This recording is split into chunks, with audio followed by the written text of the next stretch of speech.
Hello guys, welcome back to the channel.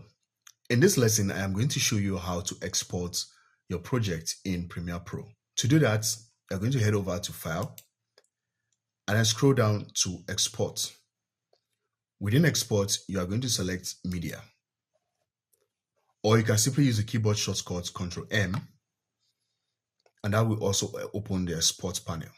Or you can simply click on this Export button up here.